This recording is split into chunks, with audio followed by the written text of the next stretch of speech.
Hello friend, smart coaching के online class में आप लोग का एक बार फिर स्वागत है। मैं दुर्गेश सर, जैसा कि आपको बताते चले हम आज हम आपके लिए क्वेश्चन लेके आए हैं प्रैक्टिस के। देखना कितना अच्छे और बढ़िया क्वेश्चन आपको लेके आया हूँ। आज के जो क्वेश्चन आपको हैं ये पेपर के हिसाब से देखा जाए तो बहुत ही इंपॉर्टेंट क्वेश्चन है।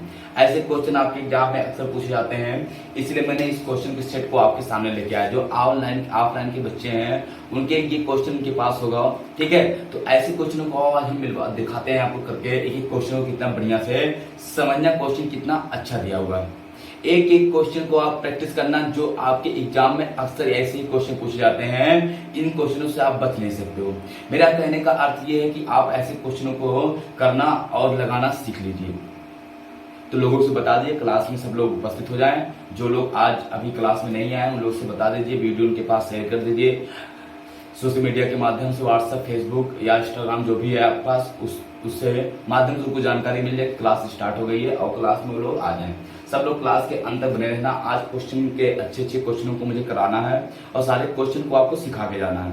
तो लोगों से बता दीजिए कि क्लास स्टार्ट है, क्लास में सर जी आ गए हैं, सब लोग आ जाइए। फिर हम लोग एक अच्छी संख्या बना के आगे क्वेश्चन पढ़ते हैं। तो देखना क्वेश्चन को, हम लोग क्वेश्चन को पहले क्वेश्चन करते हैं। क्वेश्चन देखना आज कितना लाजवाब क्वेश्चन आपके लिए लेके आया हूँ, केवल आप देखना। पहला क्वेश्चन कितना अच्छा और शानदार आपको दिया हुआ है। क्वेश्चन क्या कह रहा है, यहाँ पे कह रहा है तीन संख्याओं में से पहली संख्या दूसरी संख्या की दुगनी और तीसरी संख्या तीसरी संख्या की दुगनी है। संख्याओं के व्युत्क्रमों का औसत 7/12 है। तो संख्या बताइए। संख्याओं के व्युत्क्रमों का औसत आपका कितना है? 7/12। तो संख्या बताइए। कुछ नहीं करना है, कुछ भी नहीं करना, सही से समझना केवल। औसत बराबर होता है पदों का 1/पदों की संख्या। पहली संख्या, दूसरी संख्या और आपका तीसरी संख्या। पहली दूसरी संख्या कह रहा है, इसमें आपका पहली संख्या दूसरी संख्या की दुगनी और दूसरी संख्या तीसरी संख्या की दुगनी है। तीसरी संख्या की क्या है? दुगनी है। मेरी बात को बहुत गौर से समझना। पहली संख्या जो है दूसरी की दुगनी है, मतलब पहली जो है इसकी दुगनी, दूसरे की दुगनी है। और जो तीसरी संख्या है वो आपका दूसरी की आपका क्या है? दूसरी संख्या तीसरी की दोगुनी है। अब देखना, आपका मान लेता तीसरी संख्या x है, तो दूसरी संख्या इसकी दुगनी कितना हो जाएगा? 2x। और पहली संख्या इसकी दुगनी कितना हो जाएगा? 2 दूनी 4x। ये हो गया। इनके व्युत्क्रमों का औसत दिया है। व्युत्क्रमों का औसत बराबर होता है, देखना, औसत बराबर आपका होता है पदों का योग बटे पदों की संख्या। पदों की संख्या, इनका व्युत्क्रम मतलब 1/4x प्लस 1/2x प्लस आपका 1/x आपका बटे आपका औसत कितना हो जाएगा? यहाँ पे आपका 3। व्युत्क्रमों का औसत मतलब आपका पदों का योग बटे पदों की संख्या 3 बराबर आपका 7/12। ये तो कह रहा है 7/12 होता है। 3 चौक 12, ठीक है। इनको हम सॉल्व कर लेते हैं। इनका जब हम लासा लेते हैं तो कितना आएगा? आपका 4 आएगा, 4x। ये हो जाएगा आपका 4 एक 4, तो 4x। 2 दूनी 4, तो यहाँ पे हो जाएगा आपका 2x। और ये हो जाएगा आपका x, तो यहाँ पे हो जाएगा आपका 4x बराबर 7/4। ये सही है? सही है। ये हो जाएगा 4 2 6 1 7, 7x/4x बराबर आपका हो जाएगा यहाँ पे, ये हो जाएगा 7 बटे आपका कितना हो जाएगा यहाँ पे? सॉरी, यहाँ पे x नहीं रहेगा, ये x नहीं रहेगा, भाग देना, ये 1 हो जाएगा। ये 7 बटे आपका 7/x, 4x बटे आपका 4। 7 से 7 कट गया, कोई दिक्कत? और आपका 4 से 4 कट गया। x बराबर कितना आ गया? 1 आ गया। x बराबर कितना आ गया? 1। वह संख्या पूछा है, तो पहली संख्या आपका कितना हो जाएगी? 4, x का मान ये 2 और ये कितना? 1। यही आपका आंसर हो जाएगा। कितना हो जाएगा आपका? पहली आपकी तीसरी संख्या x, दूसरी 2x, तो 2, और तीसरी आपका, तो देखना पहली आपका 4 है, 4x, x का मान 1 तो 4, दूसरी 2x, तो x का मान 1 2, और तीसरी कितना? 1। ये आपका आंसर हो जाएगा। व्युत्क्रमों का औसत आपका दिया था, तो आंसर हो जाएगा। कोई दिक्कत किसी को नहीं? किसको ऐसा जिसको समझ नहीं आ रहा होगा बोलो जल्दी, आगे सबको। चलो अगले क्वेश्चन को देखना। अगला क्वेश्चन समझना। अगला जो क्वेश्चन आपका दिया हुआ है वो कितना अच्छा आपका दिया है, सही से समझना क्वेश्चन को। देखना क्वेश्चन क्या कह रहा है। क्वेश्चन आपका यहाँ पे कह रहा है, अगला क्वेश्चन कह रहा है किसी संख्या का 0.6 दूसरी संख्या के 0.08 के बराबर है तो दोनों संख्याओं में अनुपात बताइए। दोनों संख्याओं क्या बताइए है, अनुपात बताइए। कोई बात नहीं, लेकिन पहली संख्या और दूसरी संख्या कह रहा, पहली संख्या मान लिया x, दूसरी संख्या मान लिया y। पहली संख्या का 0.6 गुना तो x का 0.6 बराबर है y के 0.08 के। तो दिक्कत ये हो जाएगा x गुणे 6/10, ये हो जाएगा y गुणे 8/100। ये कट गया 0, कट गया, 2 से काट लो, 2 तिहाई 6, 2 चौक 8। ठीक है, अब ये हो जाएगा दो, आपका देखना ये हो जाएगा आपका 3x बराबर, ये हो जाएगा 2 दूनी 4 और 2 पंचे 10, ये हो जाएगा आपका 2x बटे y बटे 5, 2y बटे आपका 5, ये हो जाएगा 5 तिहाई 15, रहने दो, y x बटे y धबे 2y बराबर 2 और 5 तिहाई 15, ये हो जाएगा आपका x अनुपाते y, x अनुपाते y बराबर 2:15 कटेगा है नहीं, यही क्या हो जाएगा आपका आंसर हो जाएगा। क्या हो जाएगा आपका यहाँ पे 2:15, यही आपका राइट आंसर हो जाएगा। कोई दिक्कत किसी को नहीं, समझ में आएगा नहीं आया? अगर आ गया तो ठीक है, अगले क्वेश्चन पे बढ़ते हैं। अगला क्वेश्चन आप समझ में यहाँ पे देखना कितना अच्छा आपका दिया हुआ है। चलो अगला क्वेश्चन देखना क्या कह रहा है, कुछ नहीं क्वेश्चन में, केवल थोड़ा सा आपको समझना क्वेश्चन को। कहा क्या क्वेश्चन में, कह रहा आपका ए और बी एक रेस्टोरेंट शुरू करने के लिए निवेश करते हैं। कुल निवेश 3 लाख रुपए था। बी ने ए की तुलना में 50,000 रुपए का अधिक निवेश किया। सी ने बी से 25,000 रुपए कम निवेश किया। यदि वर्ष के अंत में अर्जित लाभ 14,400 था तो लाभ का सी का हिस्सा बताइए। देखना, मेरी बात को समझना, आपका जिस प्रकार आप निवेश करते हैं, जिस अनुपात में आपका पैसा निवेशित होता है उसी अनुपात में आपको लाभ मिलता है। जिस अनुपात में आप पैसा निवेश करते हैं उसी अनुपात में आपका लाभ का अनुपात में पैसा बढ़ता है। ठीक है, आप जैसे हमने 5:2 के अनुपात में निवेश किया है, मैं 5 आप 2 तो 7 रुपये आएगा, तो हमने 5:2 के अनुपात में बटेगा। 14 आएगा तो आपका 5:2 के बटेगा। जितना लाभ होगा वो उसी अनुपात में बटेगा। ये समझा? और हम लोग समझते हैं कुल पैसा कितना, 3 लाख रुपया जमा है।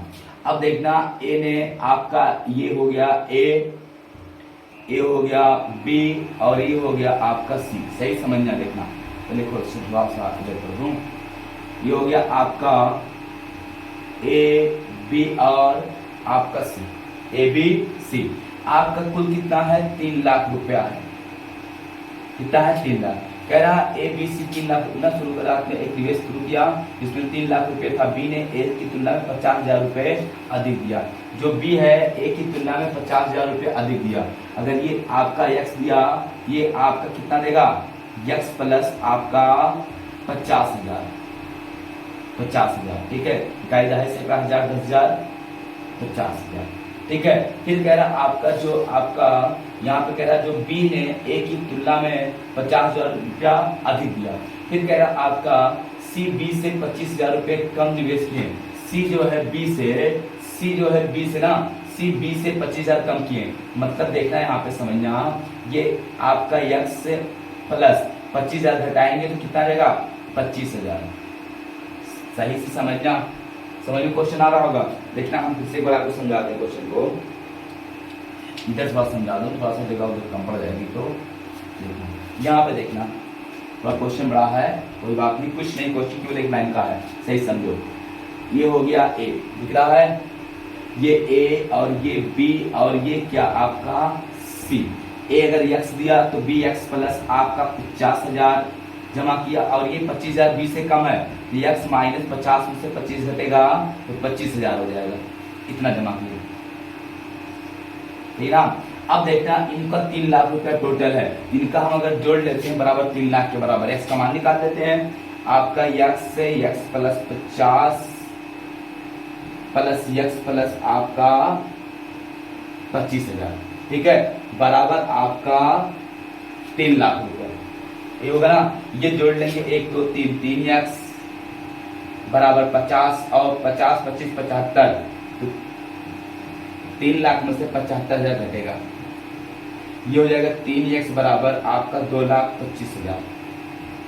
इकाई दहाई सैकड़ा हजार 10,000 लाख ना, 3 एक नम 3, 3 सते 21, 3 पचे 15, 75,000। ये आपने ए ने लिया कितना, 75,000। ये 75 जोड़ेंगे, 75 25 1,25,000, ठीक है, और ये कितना दिया, 75 जोड़ेंगे तो 1,00,000, 1,00,000, 1 2 3 1 2 3 1 2 3, 12 सब में रहेगा, 12 माह 12 माह, तुमने 12 12 कर देगा अपने आप, 25 3 75, 25 पंच 125, 25 चौका 100। इसी अनुपात में लाभ बटेगा, 3 अनुपाते 4, 5 अनुपाते 4, 4 3 7 7 5 12, 12 रेशियो लाभ हुआ, और है कितना लाभ, 14,400, 12 बढ़िया में 144, 1 रेशियो बराबर कितना, 100। किसको बोला है आपका 12 144 ना, तो यहाँ पे 1,012 ये हो जाएगा। अब आपको किसका पूछा, सी का मिला लाभ ना, सी को लाभ कितना मिलेगा, सी है गुणे 12, 12 चौक 4,800 रुपए किसको मिलेगा, सी को लाभ मिलेगा, कितना, 4,800 रुपए का सी को लाभ मिलेगा। आप स्क्रीनशॉट लेना चाहो ले लो, जल्दी करना, देखिए चलो देखते हैं अगला क्वेश्चन पर बढ़ते हैं। डाइस को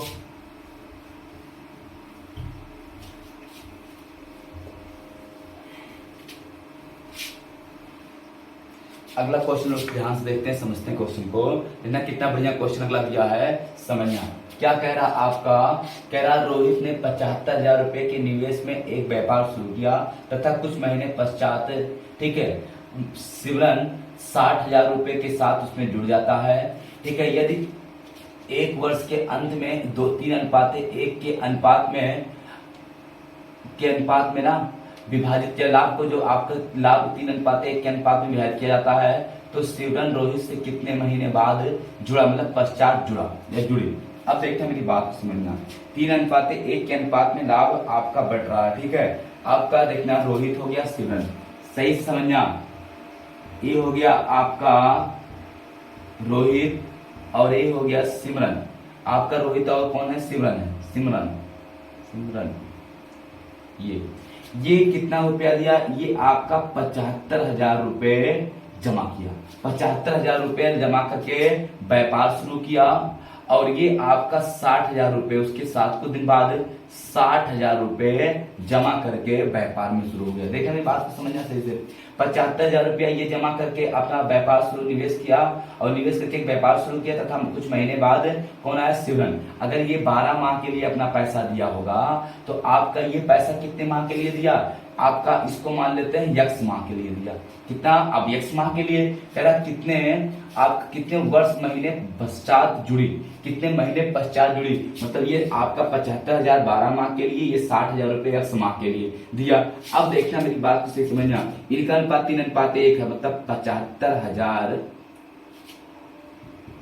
गुणे 12 बटे आपका 60,000 गुणे एक्स बराबर 3 बटे 1, 1 2 3 1 2 3, आपका 5 से काट लो, 12 के नम 12 25 60, 5 के नम 5 15 25 75, ये हो गया 15 25 75, ये हो जाएगा आपका 3 एक नम 3 25 15, ये हो जाएगा एक्स बराबर कितना, 5। मेरी बात को सही समझना, यक्स का मान 5 आया, ये मतलब 5 महीने तक अपना पैसा सिमरन लगाया, साल के 12 माह में केवल 5 महीने के लिए अपना पैसा लगाया, 5 महीने के लिए पैसा लगाया, तो कितने महीने बाद आया होगा, 12 माह का पूरा पैसा था ना, तो आपका 5 ही माह लगा ना, तो 7 माह बाद आया। देखना 5 भी आपसे मिला था, गलत है, कह रहा कितने माह बाद आया, बाद आया ना, बाद कितने माह बाद आया, तो कितने बाद देखना, तो ये हो जाएगा 5 महीने तक लगाया, तो 7 माह बाद आया, वो 7 माह बाद आया, आई ठीक, कौन, सिमरन। 5 महीने तक पैसा उसका लगा रहा, कितने महीने बाद आएगी? 7 महीने बाद नहीं आएगी? नहीं समझ में आया क्या? बोलो जल्दी, स्क्रीनशॉट ले लो, जल्दी करना। ऐसे क्वेश्चन आपके पेपर में अक्सर आते रहते हैं। मिटाओ इसको,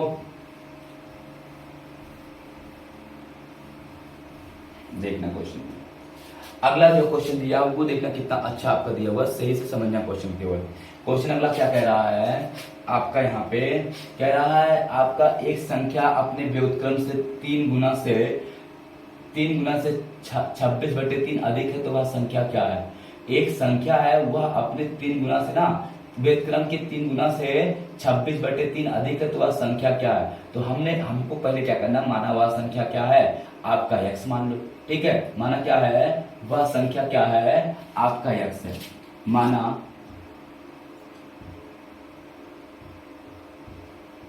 वह संख्या क्या है? x। माना वह संख्या क्या है? x है। अब कह रहा वह संख्या अपने व्युत्क्रम के, कह रहा अपने व्युत्क्रम ना, व्युत्क्रम से 3 गुना से 26/3 अधिक है। अच्छा ठीक ना, व्युत्क्रम मतलब बोले तो 1/x से 3 गुना से कितना? 26/3 अधिक है तो वह संख्या, ये तो कहा है वह जो संख्या है वह अपने व्युत्क्रम से के 3 गुना से 26/3 अधिक है तो वह संख्या है। अब इसी को सॉल्व कर लेंगे, ये हो जाएगा 3/x प्लस आपका 26/3 बराबर आपका x। ये x इधर भेज दो, ये हो जाएगा आपका, यहाँ पे गुणा करने से अच्छा इधर भेजो, ये हो जाएगा आपका 3x, क्या हो जाएगा आपका 3x, द्विघात संख्या बनेगा 3, आप सॉरी जाने दो आप x, ये हो गया, और ये प्लस आपका हो जाएगा यहाँ पे कितना? x, ठीक है। और ये आपका हो जाएगा इधर आपका माइनस का 26/3, ये भी माइनस रहेगा, माइनस, ये हो जाएगा x², ये लासा लेंगे आ जाएगा कितना आपका? ये 3 माइनस x² बटे आपका x बराबर आपका माइनस का 26/3। ये गुणा हो जाएगा 3 त्रिक का 9, द्विघात से बनेगा 3 त्रिक का 9 माइनस 3x², और ये हो जाएगा आपका बराबर माइनस का 26x। ये होगा, देख लेना। अब सबको पक्षांतर कर दो, ये हो जाएगा आपका 3x², ये रहेगा प्लस का तो माइनस का हो जाएगा माइनस का 26x, और ये प्लस का हो जाएगा माइनस कितना? 9 बराबर 0। अरे सिंपल सबका चेंज हो जाएगा, ये माइनस अगर आपका हो जाएगा, देखना अगर ये माइनस यहाँ पे रहेगा तो इधर आएगा प्लस का, और ये प्लस का जब माइनस हम लोग कॉमन ले लेंगे तो 3x² माइनस 26x माइनस 9 बराबर 0। अब द्विघात समीकरण बन जाएगा, द्विघात समीकरण यहाँ पे करते हैं। ये आपका 9 3 27, 27 51 27, 26 51 26, और 26 27 51 27, 27 माइनस 1 26, इतना 3x² माइनस 27 आपका, और ये हो जाएगा माइनस 1 x माइनस कितना आपका 9 बराबर 0। ये हो जाएगा 3x² minus 27x plus x minus 9 बराबर 0। ये हो जाएगा आपका 3x बराबर x माइनस 9, और ये प्लस का या 1 और x माइनस 9, एक में आएगा 3x प्लस 1 और एक ब्रैकेट में आएगा x माइनस 9, x बराबर कितना आ जाएगा आपका 9। यही आपका क्या हो जाएगा? राइट आंसर हो जाएगा। द्विघात समीकरण आपको समझ में आता होगा, नोट कर लो, स्क्रीनशॉट अगर लेना चाहो तो ले लो। क्वेश्चन का क्वेश्चन काफी अच्छा था, हमने इसलिए करवा दिया। ऐसे क्वेश्चन आपको पेपर में अक्सर आते रहते हैं, ऐसे क्वेश्चन आपको करना पड़ेगा, ठीक है। किसी को डाउट हो तो पूछ लो, क्वेश्चन की बढ़िया क्वेश्चन है, अच्छे क्वेश्चन समझ जाते हैं। ओके, स्क्रीनशॉट ले लिए, चलो अगले क्वेश्चन को पढ़ते हैं। अगला क्वेश्चन देखना, सही समझना।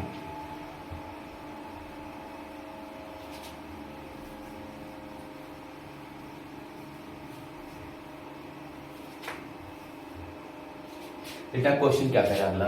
कह रहा आपका एक लड़का 1 से 20 तक की सभी प्राकृतिक संख्याओं को जोड़ता है, लेकिन वह एक संख्या को 2 बार जोड़ देता है, जिसके कारण योग 215 हो जाता है। वह संख्या क्या है जिसकी उसने 2 बार जोड़ा? वह संख्या क्या है जिसको उसने 2 बार जोड़ा? कोई बात नहीं, 1 से 20 तक संख्या का योग निकालेंगे। 1 से 20 तक की, 1 से 20 तक ना, 1 से 20 ही बोला ना, 1 से सॉरी हाँ 1 से आपका 20 तक का, 20 तक प्राकृतिक संख्याओं का योग, प्राकृतिक संख्याओं का योग। अच्छा योग क्या होता है आपको यहाँ पे n प्लस 1 बटे 2, n का मान कितना 20 गुणे 20 प्लस 1 बटे 2, 2 दहा में 20 1 21 कितना 210, ये हो गया। अब समझना तो कितना आ रहा है 215, जो आपका गलत हो रहा है वो गलत कितना आ रहा है 215 आ रहा है, और सही से कितना आना चाहिए 210, 215 आ रहा है, 210 हमारा सही आना चाहिए। तो आप बताएंगे 215 में से 210 कितना आ जाएगा 5, ये 5 वो गलती से 2 बार जोड़ दिया था, 2 बार 5 को जोड़ दिया था। देखना 1 से 20 तक संख्याओं का प्राकृतिक संख्याओं का योग क्या है n प्लस 1 बटे 2, n का मान हम रखेंगे कितना 20, तो 20 इंटू 20 प्लस 1 बटे 2, 20 आपका काट देंगे 21 दहा में 210, गलत मान कितना 215 है, तो आपका 215 माइनस 210 कर देंगे कितना आएगा 5, 5 यही 2 बार हमने क्या किया था ऐड कर दिया था, इसीलिए हमारा क्या हो रहा था आपका अधिक आ रहा था कितना आपका यहाँ पे 5 2 बार आ रहा था, ठीक है 215 आ रहा था, कोई दिक्कत किसी को नहीं होनी चाहिए, ठीक है। आओ अगले क्वेश्चन पर बढ़ते हैं, अगला क्वेश्चन देखना समझने सही से ध्यान से। अगला जो क्वेश्चन दिया वो क्या कह रहा है इसको सही से समझो। क्वेश्चन में कह रहा है यहाँ पे कह रहा आपका 100 से 200 के बीच आने वाली उन पूर्णांकों जो 9 तथा 6 दोनों से विभाजित हों की कुल संख्या कितनी है। कोई बात नहीं, के बीच बोला है ना, के बीच आने। देखना पहले तो हम लोग क्या करेंगे 6 और 9 का लेंगे लासा, 6 और 9 दोनों विभाजित हो तो 6 9 का लासा कितना आएगा 18 आएगा, ठीक। अब हम क्या करेंगे आपका 100 और 200 के बीच में चाहिए तो हम पहले 1 से और 200 के बीच में निकाल लेते हैं, 1 से 200 के बीच में तो हम 2 x के बीच बोला है तो हम 200 में भाग देंगे, आज से 199 देंगे, किससे 18 से भाग देंगे, 18 91 18 बचा कितना 2, 18 91 18 से फल 2 आया सुपर में होने। फिर हम देखते हैं आपका 1 से 100 तक कितना होता है, 1 से 100 तक 100 18 18 पंचे 90, 18 पंचे 90, यहाँ पे आया 10 उससे मतलब 5। आपका देखना 1 से 200 तक 11 आता है और 1 से 100 तक 5 आता है। हमसे 100 से और 200 के बीच में पूछा है, तो हम क्या करेंगे 11 माइनस 5 घटा दें कितना आएगा 6। आपका 6 संख्या ऐसी आएगी जो आपका किससे 9 और 6 से दोनों से विभाजित होगी, यही आपका आंसर हो जाएगा। 6 9 का लासा दिया, 1 से 20 200 तक दिया, कितनी संख्या कट रही है 11 संख्या कट रही है। फिर हम देख रहे हैं आपका 1 से आपका 100 तक कितनी कट रही है, तो 1 से 100 तक आपकी कट रही है कितनी, यहाँ पे 5 कट रही, तो हम 11 और 5 का अंतर निकालने कितना आ जाएगा आपका 6 आ जाएगा। यही 6 संख्या ऐसी है जो आपका 100 और 200 के बीच में किससे कट रही है, आपका यहाँ पे 6 और 9 से कट रही है। कोई दिक्कत किसी को नहीं होनी चाहिए, ठीक है। हम बस करते हैं, फिर आपको आगे क्वेश्चन कल करवाएंगे। तब तक के लिए धन्यवाद, थैंक यू, गुड नाइट। सबसे बता दें जितने भी क्वेश्चन अभी बच्चे पढ़े हैं, बहुत सारे प्रैक्टिस क्वेश्चन मैथ और रीजनिंग के सारे क्वेश्चन मैं आपको कब कराऊंगा, कल सारे क्वेश्चन में करवा दूंगा, ठीक है। कुछ क्वेश्चन और जो बचेंगे उसको बात करवा दूंगा, ठीक है। बहुत बहुत धन्यवाद, थैंक यू, गुड नाइट।